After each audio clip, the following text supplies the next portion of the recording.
Okay, malusog na araw po sa inyong lahat. Mayroon lang po akong ikikwento sa inyo about po sa aking COPD patient na matagal ko na pong inaalaga. Almost 5 years. Ang sabi ng doktor niya, 1 week na lang daw ang kanyang itatagal. Pero thank you Lord kasi sa dami niyang kasabay na nag-hospital, sa dami na niyang nagkasabay na nag-medication. Pero thank you God po talaga dahil siya po ay still alive ngayon. At gaano man siya kahirap alagaan, gaano man ka-sacrifice.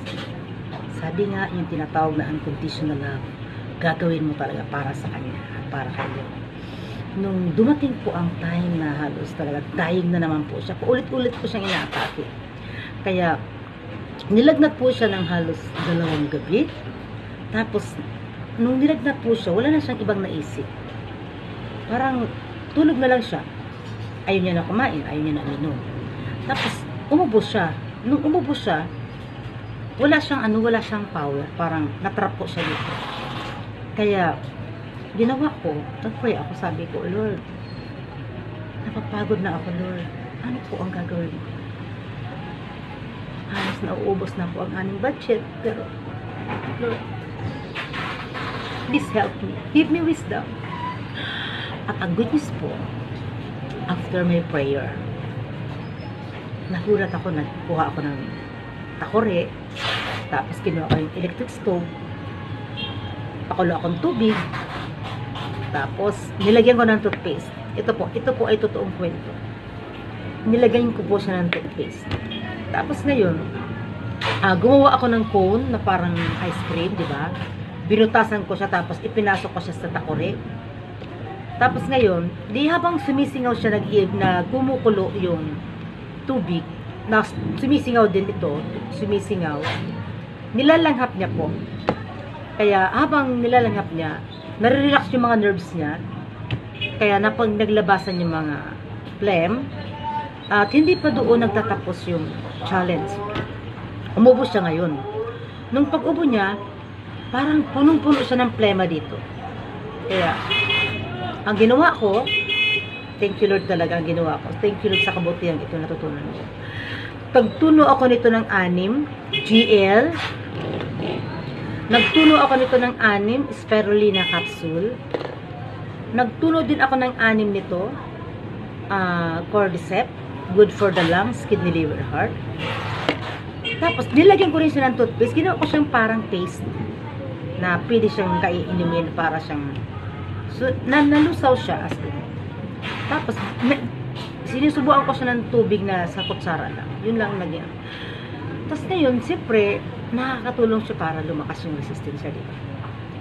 Pero talagang hirap talaga siya kasi pag umuubos siya, medyo barado. Kaya nag-pray naman ako nun.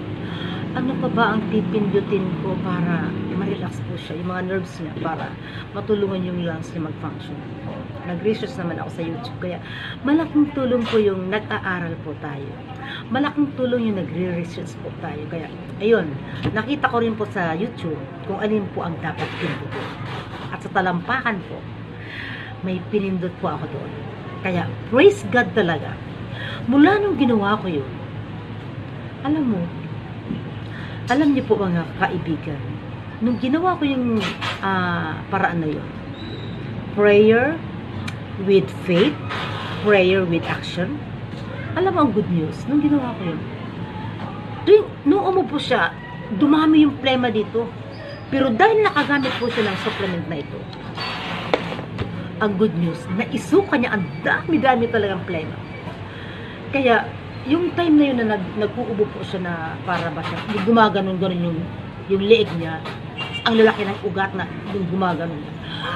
Imagine, gumaganon. Ganon. Nakakatakot kung wala ka pang alam. Pero, naniniwala ako kay Lord na, Lord Jesus, I believe in you. I believe. At ang good news, kahit pala nakakapagod, kahit pala sobra ka ng hirap sa pag-aalaga, pag ang ginagawa ay hindi lang para sa tao, kundi para kay Lord. Thank you Lord so much. Thank you Jesus talaga. dahil sa sacrifice na ito. Marami po ako natutunan. Marami ako natutunan. Kaya tama po ang Panginoon natin, mga kapatid. Ayon sa Santiago chapter 1 verse 2, magalak sa iba't ibang uri ng pagsubok. Dahil ang pagsubok pala, isa ito sa nakakapatatag ng ating damdamin, ng ating pananampalataya. At dito mo rin ma-apply ang tunay na love, yung tinatawag na unconditional love. Alam niyo po, kung wala akong alam, kung hindi ko alam ang gagawin ko, kung wala akong contact number ni Lord, siguro hindi ko kaya yun. Baka tawagin ko na yung anak ko, tawagin ko na yung mga kapitbahay. Ito po ang kagandahan ng karunungan na binigay ni Lord. Ito ang kabutihan na binigay ni Lord. Na, kumbaga, nag-aral ako. Kinukontra ako ng karamihan. Bakit po ako nag-aral pa ng aral? Bakit po ako alis ng alis? Pero thank you lang talaga. Sa opportunity natuto ako. Dito ko talaga na-apply sa mga kapamilya ko ang tamang karunungan na may tiwala sa Diyos. Na nagbibigay pag-asa na walang imposible. At inaral ko po ang trabaho ito for 20 years. Kaya sa diisin po, pasalamat po ako sa mga apply namin. Kahit hindi ako masyado active sa pag-aaral ng mga training. Gamit na gamit ko po yung mga pinag-aralan ko mula noong 2005 hanggang ngayon po. Nagagamit ko po siya. Kasi marami po natutulungan ng kaalamang ito. Kaya buong puso ako nagpapasalamat sa lahat na naging parte ng aking journey, sa lahat ng aking mga uplines na hindi sila nangulit sa akin na ako ay nag-attend. Pag ako in-invite nila, usap po akong nag-a-attend. Usap po ako talaga nagbibigay panahon sa kanila. Kaya, praise God talaga. Natuto po ako sa lahat ng sa lahat ng kaalaman na halos di ko po sukat akalain na matutunan. Kaya, nais ko lang po i-share sa inyo na siguro kung wala ka po talagang alam, takpo ka talaga ng ospital. Pero ang good news, pag mayroon ka palang kaalaman tungkol kay Lord, tungkol sa kalusugan physical, ang good news po dyan, kahit solo ka kaya mong gawin, basta nandiyan yung iyong pananampalataya sa ating Panginoon. Si Lord, ganun niya tayo kamahal.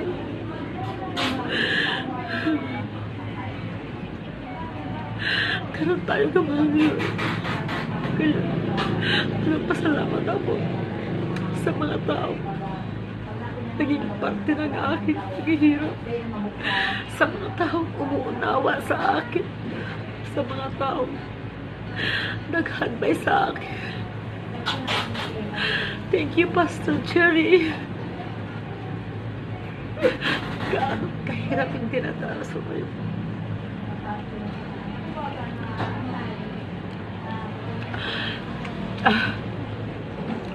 Gaano man kahirap ang tinataras ko ngayon.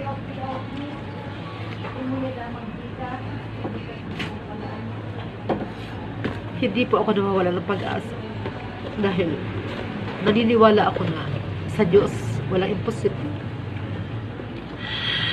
Naniniwala ako kung gaano kahirap ang pinagdaanan ng Panginoon. Hindi ko mandanasin ang pagpapako sa krus. Pero nais ng Diyos na maging part tayo sa paghihirap. Kaya masaya po ako mga kaibigan, mga partners. I am so blessed. Kasi naranasan ko ang kapayapaan. Naranasan ko hindi lang kapayapaan, ang tunay na kaligtasan. Kaya, thank you, Lord. Thank you so much, Lord. Thank you so much. Napakabuti mo, Lord. Napakabuti mo po, Lord. Hindi sayang. Hindi sayang yung mga pinag-aralan ko noon. Hindi sayang na nagbigay ako ng panahon. Hindi sayang na iniwanan ko yung mga anak ko para mag-aral, mag-attend ng mga training kahit mahal.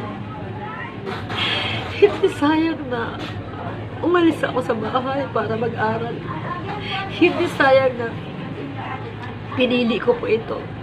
Hindi rin sayang na pinakinggan ko ang lahat palalait ng tao. Deeksa na yan.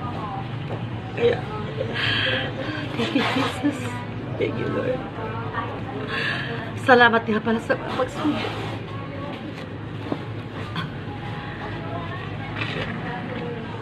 Dahil kung hindi po ako sinubok, kung hindi po ako nasubok, kung hindi ko po hinarap ang pagsubok na ito, hindi ko po maa-apply ang lahat ng aking kaalaman, ang lahat na karunungan na pinagkalooban sa akin.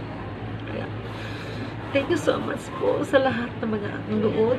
Thank you so much sa mga nagtiwala sa akin. Thank you so much po sa mga nagpatronize sa mga products po natin. Ito po. Ito po yung araw-araw na. Thank you, thank you. Sa 20 years ko po itong ginamit. Sa 20 years ko po itong pinag-delay nila yung mga product na po. Napakabuti po. Kaya, I feel so blessed. Thank you so much. Thank you all. Thank you sa lahat ng mga nagtiwala. Thank you sa mga naging nandyan. Salamat po, God. Saludo po ako sa inyo.